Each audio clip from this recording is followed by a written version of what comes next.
Tome guarana, suco de caju, goiabada para sobremesa. Hi, hello, how's it going? It's Lo. It's been a hot minute, hasn't it? My computer broke, and then my camera also broke, both at the same time. Because the universe hates me. Now they're both fixed, so I don't think I'll need to go through the humiliation of actually recording and posting videos that are out of focus without knowing that they're out of focus, because that was stupid. That was stupid. I have a theory that what you need to keep yourself focused and what you need to keep yourself as a reasonable human being is to humiliate yourself a little every day. You don't need to humiliate yourself a lot every day, just a little bit. Like, walk into a door, post an unfocused video, just call someone by the wrong name. All of those like daily humiliations really keep you in your place, really control your ego. So that's my advice to you. I'm not a therapist though, so take it as you will. I did come back. My camera is fixed. My computer is fixed. I think the video quality now is gonna get a whole lot better. And I came back just in time to post my March wrap-up. Post my March wrap-up implies that I have read something in March. I have not. I'm a booktuber and I don't read. Huh, who would have thought? But you know what I actually did a lot in the past couple of months? I DNF'd. Even though, as some of you might recall, I promised that I would not do it for the foreseeable future, or at least in 2021. I set myself the goal that I would not DNF any books in 2021 because I DNF books a lot. And I think this kind of threw me in a reading slump because, I don't know, I just keep finding books that I'm not feeling connected to and I don't want to finish reading. And so I just kind of have to keep forcing myself to read the book, and I don't wanna, so I just don't read at all. So when I realized that this was actually throwing me into a slump, I decided to put that resolution aside and just carry on doing my own thing. I wish I could say that doing this has definitely improved my reading and that I'm now reading a whole lot more. This is a lie. I'm still not reading. I ran out of excuses. So instead of actually talking about the books that I read in the month of March, I'm gonna sit here and talk about the books that I've DNF'd recently, or not so recently as it comes to a couple of those books, but I really want to discuss a little bit of the books that I DNF'd and the reasons why I DNF a couple of books. Some people feel like they need to carry on with the story. For me, it's very clear that reading is a hobby, and if I'm doing a hobby that is bringing me pain or is not bringing me the least amount of fun, then it's not a hobby worth pursuing. Therefore, if reading is a hobby, I will not carry on reading things that are not good. I don't have enough time as is, and the limited time I have, I would prefer to spend on a book that I really enjoy. And you might ask, well, Lou, but you have read a couple of really shitty books since you started this channel. Yeah, but there are two types of bad books. I think there are the bad books that are just bad, and there is no intrinsic value in me continuing to read those bad books because they will add nothing to my life. They're just bad. And there are bad books that are a train wreck. And I'm an Aries. I love a disaster. So I just love it. It just feels good to watch something bad go wrong. It's I don't know. Maybe I'm a bad person, but sometimes things are so bad it's good, or sometimes things are so bad that I just can't look away. And sometimes things are so problematic that I feel like I need to carry on reading to really give an informed review and an informed opinion. And sometimes I just like reading shitty books. So, with that out of the way, let's take a quick look into the books that I have DNF'd recently, or not so recently. So the first book on this list is Red Queen by Victoria Aveyard. I DNF'd this book, and I don't even know why. Mostly because I don't know what this book is about. It flew completely right over my head. I think it was 30% in, and I was still thoroughly confused by the story. I think talking about YA is a little bit difficult because I am clearly not the target audience. I am a 25-year-old grown-ass woman. So I have to kind of put myself in my place when I'm reading YA and recognizing that I am not the target audience for that book. That being said, I do think that as an adult, I have better appreciation for YA books that are well written. And sometimes I don't connect with the story because it's not meant to connect with me, and that's okay. But sometimes the story is just not good. If I say yeah, the writing is off, the pacing is awkward, the descriptions of scenes and action scenes were really confusing. I thought the motivation of the main character was really awkward. Also, the whole magic system, it really didn't make sense. The story didn't grab me from the beginning. and I thought I had better things to do than to waste my time with Red Queen. I have felt like this was probably the opinion of booktube on this book. Either this book was DNF'd or this series just wasn't followed through. So I don't feel that bad about it. Actually, this was a recommendation by my sister, and I should have known. In terms of what this book could have done to be a little bit better, I really do not know. I think that this book was really childish in a way that it approached a plot, and I feel like even though this kind of like suddenly finding yourself royal is a plot point that has appealed to teenagers, and I understand why, this can be done in a way that feels compelling and feels interesting to read. I love reading same takes on the same tropes, and I feel like everybody just adds something different to it. I do not think that Red Queen added anything different. In order for this book become to something that would be palatable enough for me to carry on reading, it would just have to start over. Start again. Try again. There has been an attempt. You tried. The next book on the list is a book that recently made the rounds as a source of tea, let's put it that way. But I read this book before the tea even came out, and that was Wicked Saints by Emily Duncan. Despite being blatantly racist, anti-Asian, and anti-Semitic specifically, but also being a part of a white supremacist cult and bullying new authors, they are just a general terrible person to be around. So I'm gonna link a couple of threads in the description below if you haven't been aware of what this person has done. I suggest you read up on it. But the reason why I DNF'd this book in the first place had absolutely nothing to do with the fact that Emily Duncan is a garbage person, and everything to do with the fact that Wicked Saints is a garbage book. This book sucks. Even before all of this came to light, I really did not understand the hype around this book. It just read like a really bad Grishaverse fanfic of a really die-hard fan of the Darkling and Alina together as a couple, who did not understand the story of grooming and abuse that goes behind Darklina and actually could be explored, but it really was not in this case. So basically this book... What is this book? And truly, like, the book basically follows this girl who has lived her entire life in this sort of monastery or something. And apparently she can talk to the gods. Who are the gods? That's an excellent fucking question. She has like beads that she uses the bead. It's like a pokeball.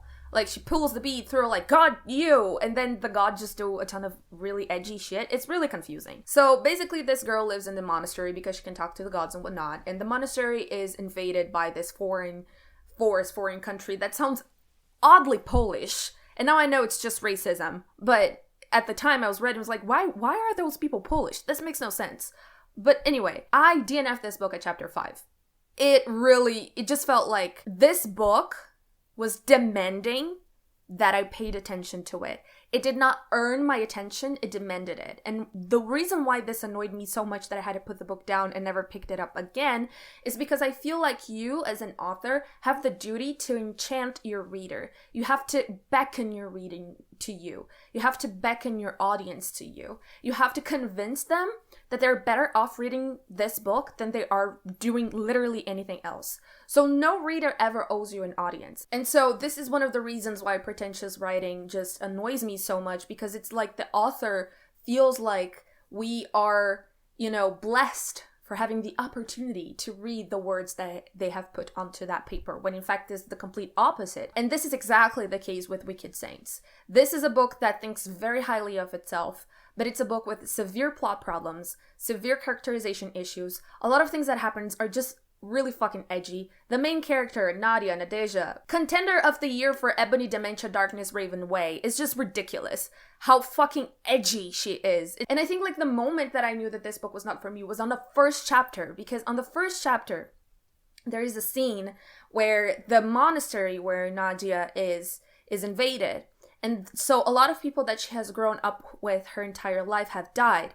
And we're supposed to feel sorry for Nadia and also feel sorry for this situation. And I really did not feel sorry for the situation at all. It just felt like, okay, what now? Because I have no investment in those characters. So the way that the book is written, it really feels like Emily Duncan is like, aren't you so grateful that I shared this story with you?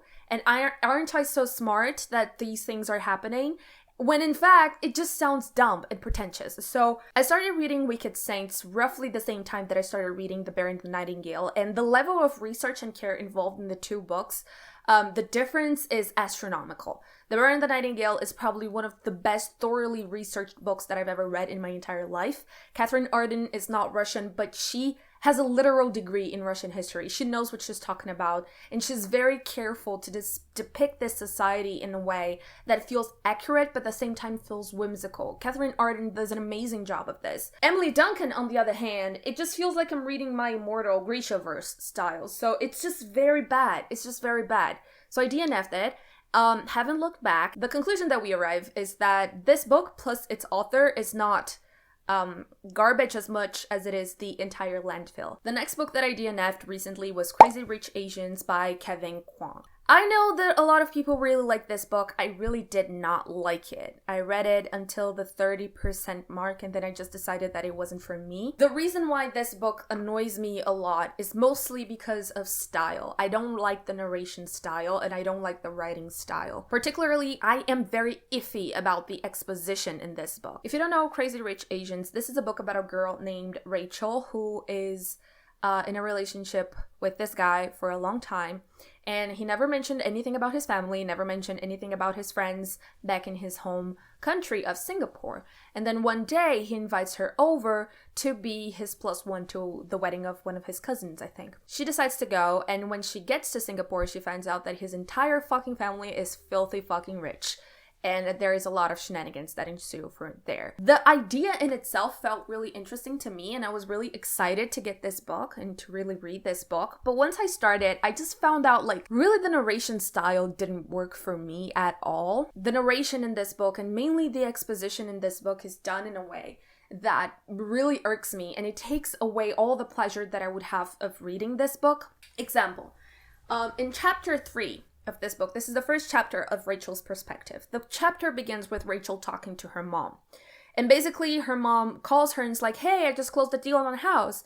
And then the following dialogue ensues. Wow, Mom, congratulations. Isn't that your 3rd sale this month? Rachel asked.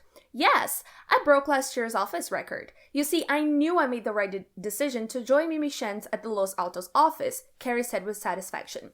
You're going to make Realtor of the Year again, I just know it. All of the information that was conveyed in this dialogue did not make any sense, because since they are mother and daughter, they already knew this shit. So if Rachel was talking to someone else or explaining this to someone else, it would make sense. But in this case, it really feels like this dialogue only exists for the sole purpose of informing the reader of something that is happening.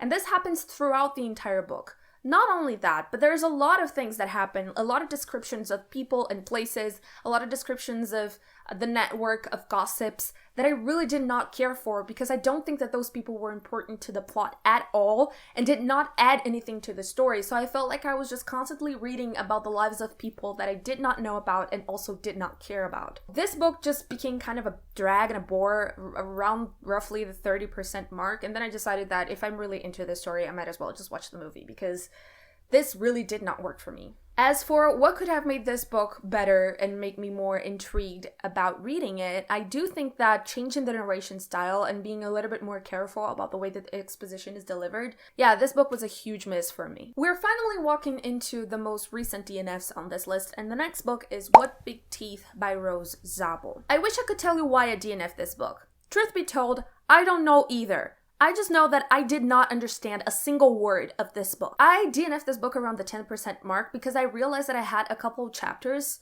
in and I did not understand a single thing that had happened in this story. I did not understand anything. The whole story was incredibly convoluted. I don't know, this whole book read like an LSD bad trip. And I don't do synthetics all that much, but if I had an LSD trip that was as bad as this book, I would literally go to Jesus. I would go get a baptism. I would convert myself to Catholicism and live in a convent with other nuns. I literally, like, this would be the bad trip that would bring me to God. Starting at the prologue was confusing, and I was like, okay, it's a prologue. It's meant to keep you guessing. But as the book kept going, I wasn't as much guessing as I was like, wildly trying to grasp at straws to try to see what this book was about, and I honestly could not find it. So I feel like this is a type of book that people will be like, oh, I can't believe you don't like it. You must not be smart enough to understand it. Maybe I'm just fucking dumb. You know, maybe I'm dumb. Maybe that's it. Maybe y'all figure me out. But I really could not understand what this book is about. And I'm really upset because I was deceived by the very pretty cover and I thought that this was going to be a fairy tale retelling or whatnot. I don't even know how to explain this. Also, I don't know what could have made this book be better because it literally would have to start making sense for me to even start to begin giving it a critique. So the next book that I DNF'd recently was Enchanting the Elven Mage by Alisha Klapheke. I think that's how you say her name. This is a fairy tale retelling. I think we are starting to get to a pattern that fairy tale retellings maybe are not for me. But then again, I love The Bloody Chamber. I think it was done super well, and I really like some specific fairy tale retellings. This book, though, basically this book is a Sleeping Beauty retelling. Not a fairy tale Sleeping Beauty retelling, but a Disney movie, which is news. I did not know that this was a thing. And I'm very sad that it is. I feel like for you to do a retelling, you kind of have to understand a lot about what makes your story the story and the themes behind this story. It is not just using the same names and throwing fae and elves in the middle. So this book basically reads like a Wattpad fanfiction of some random fandom that was turned into a makeshift Sleeping Beauty story. Which, you know, I think Sleeping Beauty is supposed to have the main character sleep for a vast majority, like sleep like the dead. And unfortunately, this did not happen with this book because this character kept on talking. She did not shut the fuck up. Honest to God, I think we need to have a conversation about the fact that it's enough with the fae. We're had it. We've had it. It's like the vampires, okay? We've had a moment with the vampires. We read a lot of vampire shit. Vampires were the fad, and then we moved on to something else. I think that we are more than ready to move on with something else when it comes to fantasy beings. Like, we need to move on from the fae. I just cannot handle this anymore. I think the only good fae story that I read was An Enchantment of Ravens by Margaret Brogginson. It was dope. No plot, just vibes. Really soft, really sweet, really cute. But other than that, I don't think I have read a single fae book that was actually good. This book just proves my point. So next book on the list is, oh boy, I'm gonna get cancelled. This is the moment of my cancelling. So the next book on my DNF list is Lobizona by Romina Garber. Lobizona has quickly become a Latinx community, especially in the booktube darling. This is a book that has magical schools and magical elements and feels very whimsical and stuff. And I hated it. I don't like it at all. I think part of it, and part of the reason why I dislike it so much, is because there was a problem with marketing this book. This book was marketed as being Argentinian-inspired, specifically Guarani-inspired book about specific things that exist within this area and in this space of Latin America. I was interested because the Guarani culture is from a specific part of Argentina, but it's a culture that spans Paraguay and a very large chunk of Central East Brazil. So it's something that directly influences and impacts my culture and my day-to-day life. This is the culture of many native indigenous populations that are still living in those areas to this day.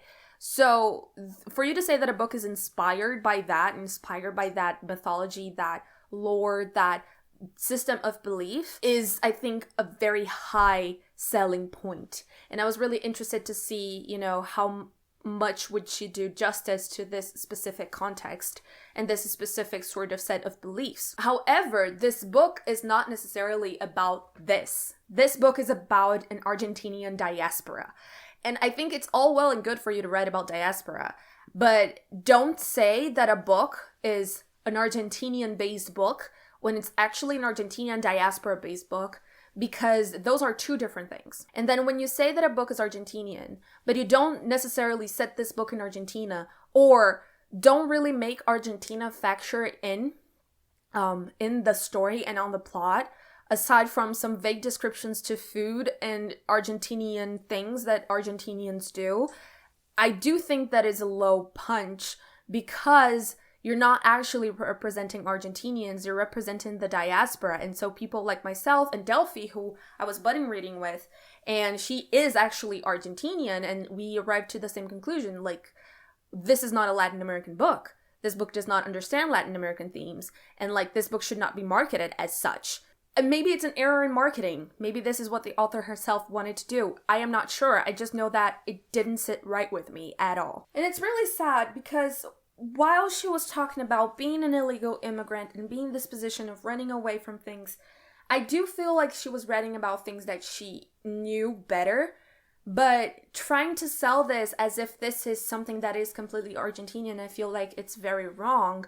And it puts out a very different idea of what to expect of this book. Also, unpopular opinion, I did not dig the magical school element of it. For you to take aspects of popular culture that are usually scorned and shunned for being things that the most impoverished and what less educated people will possess, and then for you to turn that into a magical school of sorts of, as if this sort of knowledge and belief wasn't exactly the reason why so many people were scorned, and never addressing that doesn't really sit right with me at all. And another thing that really shows to me that this is not a Latin American book, by all means, this is an American book with Latin American heritage, is right at the beginning of the book, Manu is talking about how she read 100 Years of Solitude, and how the magical realism in 100 Years of Solitude kind of showed her that despite the harshness of things, she was still able to see magic in life.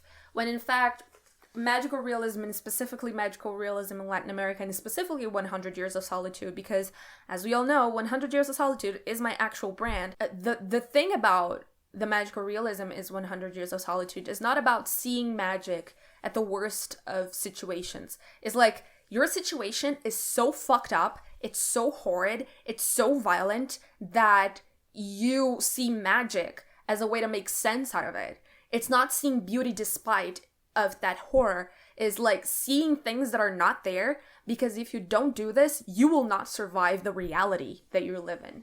This misunderstanding of magical realism really sets the tone for me for a story that is a diaspora story, not necessarily an Argentinian story, because all of the Argentinian elements come to this book with this kind of shade of nostalgia. And I've said this before, and I'm going to say this again: when you are a diaspora writer, it doesn't matter if you were born in the country where you were little and you left. It doesn't matter if you left this country when you were old. You need to understand that the country that you knew when you were a kid or when you left is gone. That culture, that country, that nation has moved on without you. And so when you base a story based on your nostalgia, you're basing your story off of something that does not exist anymore. And therefore, when actual people who are still living in that context go to read your story, they're like, things are not like this. In fact, they were never like this, because you're not actually basing your story in Argentinian culture or Guarani culture, which is even more concerning because it's an indigenous group, family of indigenous people who are still living, still breathing, still struggling, and they are never mentioned and never talked about in the first 30% of the book that I read. Writing a book based on your nostalgia is something that is very diasporic, and I feel like this needs to be addressed in a way that is proper and that really respects the people who are still living in that reality. And for instance, for Lobizona to talk about Perla running away from the military dictatorship as if just something that is of Perla's background, not as something central to the identity of literally every Argentinian and every Brazilian and every Uruguayan, every Paraguayan, every Chilean that ever existed, because of how foundational that is in our culture, is really wild to me. There is no way to get out of doing the research and the necessary research, and there is no way for you to get out to honor the country and honor the culture that is your heritage, not your inheritance. It's not your property. You can't wield it as you see fit, and there has to be a level of respect involved. And I do feel like, I don't know, again, if this was an error in marketing, I don't know if this was the author's intention, I really cannot tell, but what I can tell is that it didn't sit right with me, and I didn't feel the need to carry on reading. Also, the fucking school. What is that about? Like, stop with that. Stop trying to recreate Hogwarts. Okay, it's done. We've moved past the need for magical schools as well. I'm sorry, it's just not.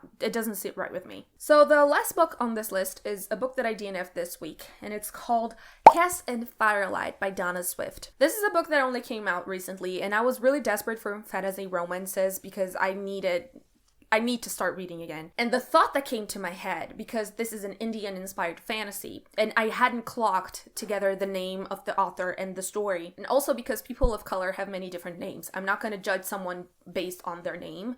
Someone might have a white-sounding name and still be a person of color. I'm not the person to judge. So I started reading this book with an open mind, and I realized that this was a white story with an Indian sheen on it. And I was like, this does not sit well with me at all. Mostly because, and the dead giveaway for me, that this was not a story written by a person of color or any person who had any familiarity with Indian culture at all, was the way that the main character, the main girl, talked to her parents. Because if you are a person of color, you know, that shit ain't flying. You're not talking to your parents like that.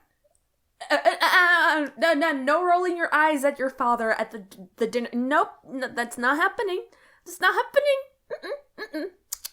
I can't particularly talk about the specifics of the Indian representation in this as closely as I can talk about the specifics when it comes to Argentinian representation. Again, Brazil shares a border with Argentina. Brazil shares a lot of common culture with Argentina, especially indigenous people. There is a lot in common that we have, and a lot of proximity when it comes to cultural, geographical, and populational. So there is a lot of proximity for me to feel comfortable enough talking about the Argentinian rap and lobizona. I cannot do the same for Cass and Firelight, but I do have a slight idea that just as Latinos and Latin Americans in general, if you are a teenager or a young person and you roll your eyes at your parents at the dinner table, you ain't surviving that dinner table. And in this book, this character keeps talking back to her dad and to her mom, and I'm like, this shit is weird. And then I did some quick Google search, and Dana Swift is white. She's white.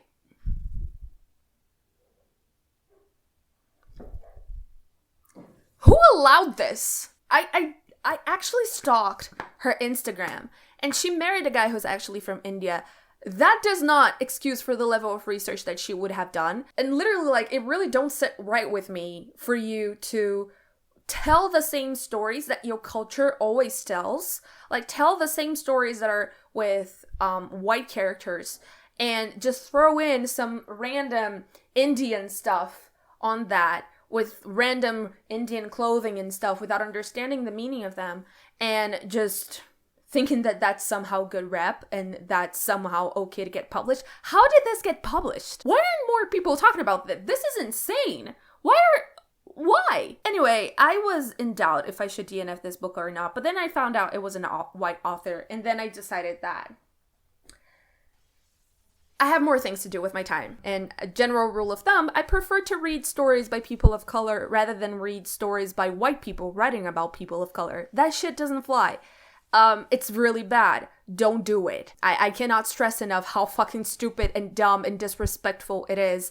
And I don't know why aren't more people talking about this book, because this is insane. I've seen this on so many people's wish list. And I'm like, dude, what? What the fuck? Anyway, the way that this book could have been better for me was for it to never exist. So, yeah, I'm done. No. Thank you. Anyway, this was the video, and this was the list. What do you guys think? Have you read any of these books that I've mentioned? Let me know in the comments below. Let's have a conversation. What books have you DNF'd recently? And how often do you DNF books? It feels like a good question to ask. This was the video. I hope you guys enjoyed it, and I'll see you guys next time. Bye!